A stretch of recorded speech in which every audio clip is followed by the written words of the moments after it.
तो दोस्तों आज के इस वीडियो में हम लोग डिस्कस करने जा रहे हैं ऑपरेशन मैनेजमेंट के सीरीज में what is work study, method study and work measurement. दोस्तों हम लोग बात कर रहे हैं इन दिनों पर ऑपरेशन मैनेजमेंट की एमबीए सेकंड सेमेस्टर के अंदर, और इसी सीरीज के अंदर हम लोग दोस्तों लास्ट वीडियो में डिस्कस किया था प्रोडक्टिविटी क्या होती है, प्रोडक्शन एंड प्रोडक्टिविटी के बीच में क्या चीज़ का डिफरेंस होता है, और कौन कौन से ऐसे मेथड्स हैं जिसको थ्रू हम अपनी प्रोडक्टिविटी को बढ़ा सकते हैं, कौन कौन से ऐसे फैक्टर्स होते हैं जो कि प्रोडक्टिविटी को अफेक्ट करते हैं। ये सभी क्वेश्चंस इंपॉर्टेंट है, ठीक है। तो इसमें से कुछ ना कुछ आता है रिलेटेड, तो आप सभी वीडियोस को अच्छे तरीके से देखो जाकर के, सभी नोट्स वगैरह जो भी होगा वो वहीं पर आपको मिल जाएंगे, ठीक है। तो अभी आज की इस वीडियो में दोस्तों हम लोग बात करने जा रहे हैं फिलहाल वर्क स्टडी क्या होती है, मेथड स्टडी क्या होती है एंड वर्क मेजरमेंट क्या होता है। ये दोस्तों बहुत बहुत इंपॉर्टेंट क्वेश्चन है, ठीक है। तो इसको अच्छे से पढ़िएगा, इनके बीच में डिफरेंस भी आता है कई बार, और बहुत ही मतलब इंपॉर्टेंट क्वेश्चन है, ठीक है। तो चलिए स्टार्ट करते हैं। यहाँ पर देखो जो work study, what is work study, work study को क्या बोलते हैं, ठीक है। तो work study is the combination of method study and work measurement.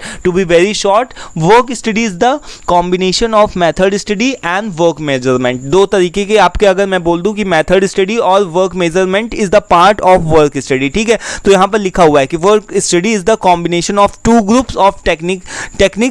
Method study, अगर मैं मेथड स्टडी और यहाँ पर वर्क मेजरमेंट की बात करूँ, इन दोनों का अगर कॉम्बिनेशन कर दूँ तो वो हमारा क्या मिल करके बन जाएगा, वर्क स्टडी बन जाएगा, ठीक है। तो इतना तो समझ में आ गया, ठीक है। लेकिन अब हमको बात ये समझने वाली है कि मेथड स्टडी और वर्क मेजरमेंट एक्चुअल में होता क्या है। तो which are used to examine the people's work and indicate the factors affecting efficiency. तो ये सभी चीज़ों को अभी आप बाद में देखना। यहाँ पर एक जो डायग्राम देख रहे हो इसको आप सही से देख के समझो, ठीक है। ये जो डायग्राम है इट शोज की वर्क स्टडी होता क्या है। तो work study is the combination of method study and work measurement. अब मेथड स्टडी के अंदर हम लोग कौन सी चीज़ों को पढ़ते हैं, मेथड स्टडी के अंदर हम लोग मोशन स्टडी को पढ़ते हैं। मोशन स्टडी यानी कि हम कौन कौन से ऐसे काम करें, कौन कौन से ऐसे, जैसे कि कोई भी काम होता है किसी भी तरीके की इंडस्ट्री के अंदर ले लो, बहुत अलग अलग तरीके के डिफरेंट टास्क होते हैं। तो उस डिफरेंट टास्क को हम किस तरीके से ऐसे एडजस्ट करें जिससे कि हमारा जो भी मोशन हो वो कम हो। जैसे कि सपोज कि अगर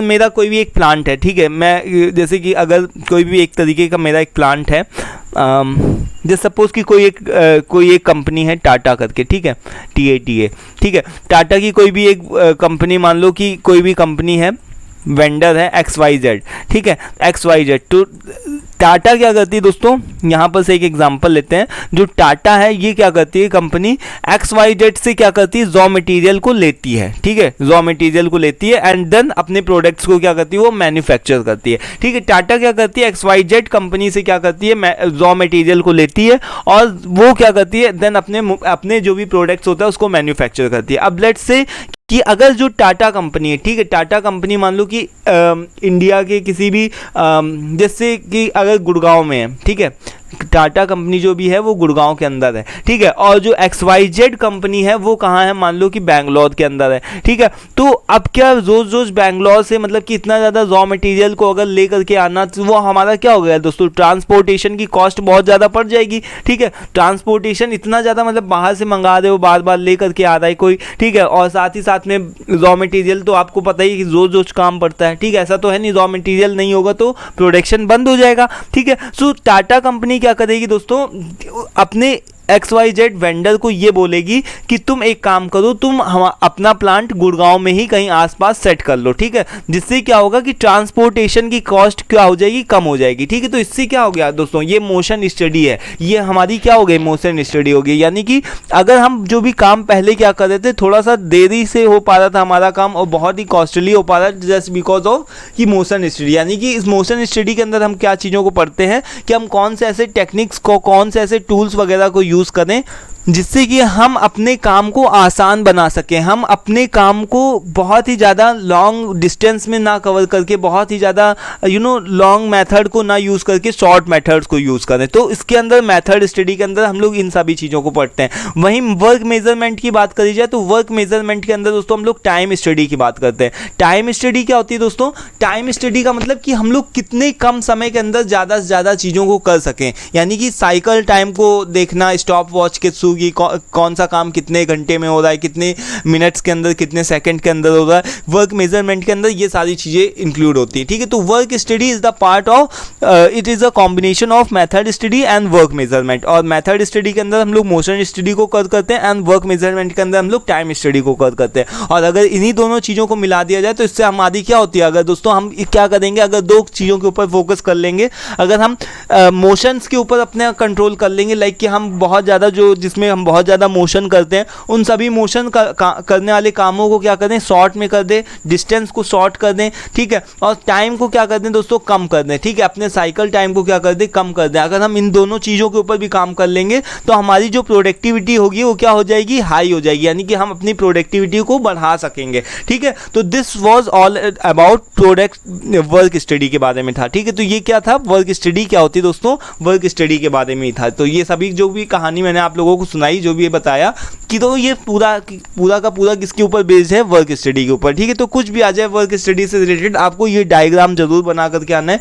यही डायग्राम आपका पूरा चीज़ों को शो करता है, ठीक है। अब हम लोग देख लेते हैं थोड़ा सा यहाँ पर, work studies normally used in an attempt to increase output from the given resources with little or no additional capital investment. मतलब कि जो वर्क स्टडी होती है वो इन सभी चीज़ों के ऊपर फोकस करती है कि हमारे पास में जो भी रिसोर्सेज है, जितने भी रिसोर्सेज हैं, उन सभी रिसोर्सेज का किस तरीके से इफेक्टिवली एंड इफ़िशिएंटली यूज़ किया जाए, जिससे कि हमको ज़्यादा से ज़्यादा हमारा आउटपुट जो हो वो क्या हो जाए, इंक्रीज़ हो जाए, ठीक है। हमारा आउटपुट क्या होना चाहिए, इंक्रीज़ होना चाहिए, ठीक है। और उसका हम कोई भी कॉस्ट मतलब हमको ना पे करनी पड़े। जैसे कि अगर हम बात करें तो वर्क स्टडी क्या हो गया, जैसे कि अगर हम मान लो कि दिन भर में अगर हम जैसे कि अगर हम 10 घंटे पढ़ते हैं, ठीक है, तो 10 घंटे में मान लो कि हमने 10 घंटे के अंदर मान लो कि हम 20 चैप्टर्स पढ़ते हैं सारा दिन के अंदर, ठीक है। तो हम क्या करें, कुछ ना कुछ ऐसी टेक्निक कोई भी कुछ भी ऐसी चीज़ों का यूज़ करें, कुछ भी ऐसी चीज़ों का यूज़ करके हम 10 घंटे ना मतलब अपने घंटों को ना बढ़ा करके, अगर हम 10 घंटे पढ़ते हैं तो 10 घंटे ही पढ़ें, बट हम क्या करें 20 घंटे जैसे कि 20 चैप्टर्स को कर करने के बजाय 25 चैप्टर्स को कर करने लगे, ठीक है। 25 चैप्टर्स को कर करने लगे 10 घंटे के अंदर ही, ठीक है। और उसमें क्वालिटी भी होनी चाहिए, लाइक ऐसा नहीं कि केवल आपने 20 चैप्टर्स को भगा दिया, ठीक है, तो 5 चैप्टर्स ऐसे ही कर लिए, इस तरीके से कुछ भी नहीं, यानी कि आपकी क्वालिटी भी मैटर करती है, ठीक है। अगर हम इसी चीज़ को थोड़ा सा टेक्निकल टर्म में जोड़ें तो क्या होगा दोस्तों, जैसे कि अगर हम बात करें तो देखो, जैसे कि अगर मान लो कि कोई भी एक वर्कर है, वो क्या करता है, वो 10 घंटे के अंदर मान लो कि 1000 पार्ट्स को बनाता है, ठीक है। वो 10 घंटे के अंदर क्या करता है, 1000 पार्ट्स को बनाता है। तो कुछ भी ऐसी चीज़ों को बढ़ाना, कोई भी ऐसी टेक्निक को लगाना जिससे कि 10 घंटे के समय में ही वो क्या करे, 1100 पार्ट्स को बनाने लगे, ठीक है। यानी कि 100 पार्ट्स का क्या हो गया दोस्तों, बेनिफिट हो गया, ठीक है। और क्वालिटी के साथ भी समझौता नहीं होना चाहिए, ठीक है। तो क्वालिटी के साथ भी समझौता नहीं होना चाहिए। ऐसा भी नहीं है कि आपने 1000 पार्ट के बजाय मतलब कि 100 पार्ट्स एक्स्ट्रा तो बना दिए, 1100 तो कर दिए, बट आपने क्या किया, क्वालिटी के साथ में समझौता किया। पहले क्वालिटी अच्छी थी, अब क्वालिटी अच्छी नहीं आ रही, ठीक है। तो वर्क स्टडी जो भी होती है वो हमारी इन्हीं सभी चीज़ों के ऊपर फोकस करती है कि हम किस तरीके से किस तरीके से अपने जितने भी हमारे पास में रिसोर्सेज हैं, उन सभी रिसोर्सेज का किस तरीके से इफेक्टिवली यूटिलाइजेशन करें, जिससे कि हमारा जो भी मैक्सिमम जो भी हमारा आउटपुट हो, ओवरऑल जो भी हमारा आउटपुट हो वो क्या हो जाए, इंक्रीज़ हो जाए, ठीक है। और उसमें हमको कोई भी एडिशनल कॉस्ट भी ना पे करनी पड़े। हमारा आउटपुट तो बढ़े, लेकिन उसके लिए हमको कोई भी अलग तरीके से कोई भी एडिशनल कोई भी कॉस्ट ना पे करनी पड़े, कोई भी कैपिटल इन्वेस्टमेंट हमको ना पे करना पड़े। तो वर्क स्टडी इसी चीज़ के ऊपर फोकस करती है, जिससे कि हमारा जो भी काम हो वो बहुत ही इफ़िशिएंटली हो, ठीक है। उससे हम ज़्यादा से ज़्यादा प्रॉफिट और बहुत ही ज़्यादा हम अपना आउटपुट गेन कर सके, ठीक है। तो आई होप कि इतना तो क्लियर हो गया होगा एटलीस्ट कि आपको वर्क स्टडी एक्चुअल में होती क्या है, ठीक है। तो अभी देखिए आगे हम लोग डिस्कस करते हैं कि कोई एग्जाम्पल लेते हैं वर्क स्टडी का। जैसे कि अगर देखो कि आप लोगों ने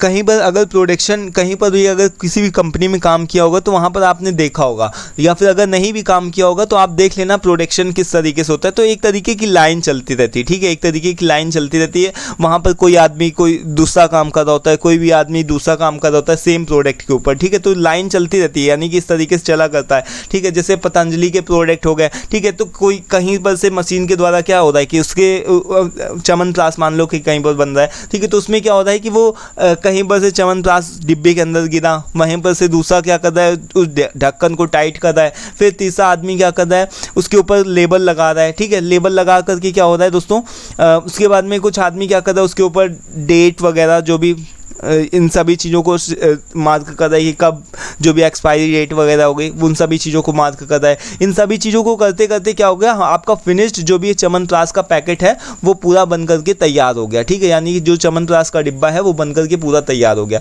ठीक है, तो यही चीज़ क्या होती है दोस्तों, यही क्या होती है दोस्तों, लाइन बैलेंसिंग। यानी कि कोई आदमी जो भी है कि केवल एक व्यक्ति नहीं काम कर रहा, सभी लोग अपने अपने जगह पर खड़े हुए हैं और सभी लोगों का जो भी काम वो लाइन अपने मन से चलती चली जा रही है, और वो क्या हो रहा है दोस्तों, लाइन बैलेंसिंग। यानी कि सभी लोगों का क्या हो रहा है दोस्तों, असेंबली लाइन। यानी असेंबली लाइन में क्या होता है दोस्तों कि अलग अलग तरीके के जो भी वर्कर्स होते हैं वो अपने अपने वर्क स्टेशंस में क्या होते हैं, खड़े रहते हैं। ठीक है, उनका अपना अपना एक काम है कि ये आदमी क्या करेगा, ये आदमी क्या करेगा, केवल च्यवनप्राश को डिब्बे के अंदर भरेगा। ठीक है, वो क्या करेगा, ढक्कन को टाइट करेगा। तीसरा आदमी क्या करेगा, उसके ऊपर लेबल लगाएगा। देन चौथा आदमी क्या करेगा, उसके ऊपर डेट शिफ्ट इस तरीके से मार्क करेगा जिससे कि एक्सपायरी डेट वगैरह को किया जा सके। देन आपका पांचवा आदमी क्या करेगा, फिनिश्ड प्रोडक्ट को तैयार करके पैक करेगा। ठीक है, तो इस तरीके से अलग अलग स्टेशंस होते हैं जो कि डिवाइड कर दिए जाते हैं, सभी लोगों के काम को डिवाइड कर दिया जाता है। ठीक है, तो ये आप लोगों ने अगर नहीं देखा है तो इसको भी आप सर्च कर लेना यूट्यूब पर, आपको बहुत सारे अलग अलग तरीके की वीडियोस दिखाई पड़ जाएंगी कि किस तरीके से आपका प्रोडक्शन में काम,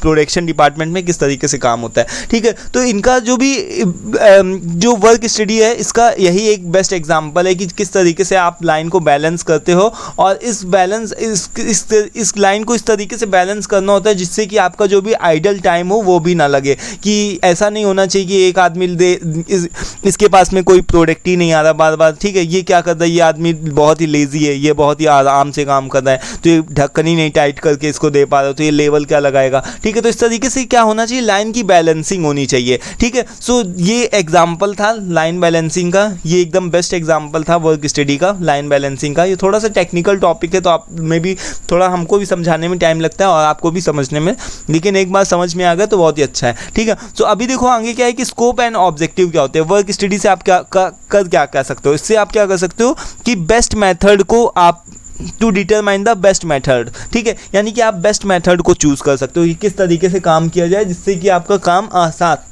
हो जाए। ठीक है, देन आपका सेकंड में क्या आता है कि एलिमिनेटिंग वेस्ट। आपको किस तरीके से ऐसा काम करना है जिससे कि आपका जो भी वेस्ट हो वो क्या हो जाए, एलिमिनेट हो जाए, यानी कि कम हो जाए वेस्ट। ठीक है, और साथ में आपको कौन सा ऐसे काम करने हैं जैसे कि डिटरमाइनिंग द स्टैंडर्ड टाइम। आपको स्टैंडर्ड टाइम को भी हेल्प बनाने में, मेंटेन करने में वर्क स्टडी हेल्प करती है। Then to improve the productivity of man, machines and materials. जितने भी जो भी मैन हो, चाहे वो आदमी हो, चाहे वो मशीन हो, चाहे वो मटेरियल हो, उन सभी की प्रोडक्टिविटी को बढ़ाने के लिए, इंप्रूव करने के लिए भी वर्क स्टडी क्या करती है, आपकी हेल्प करती है। ठीक है, और वर्क स्टडी को क्यों करना जरूरी है, जिससे कि आपका क्या हो, अननेसेसरी टाइम और वेस्टेज जो भी हो वो सभी चीज़ें खत्म हो जाए। ठीक है, देन आपका क्या आता है कि to make the method of doing operation easily, जिससे कि आपके जितने भी ऑपरेशन रिलेटेड टास्क हैं वो सभी चीज़ें इजीली हो सकते हैं। ठीक है, और साथ ही साथ में इफेक्टिव यूटिलाइजेशन ऑफ रिसोर्सेज, जिस तरीके से आप man, machine, material, method, money, time, इन सभी चीज़ों का आप इफेक्टिवली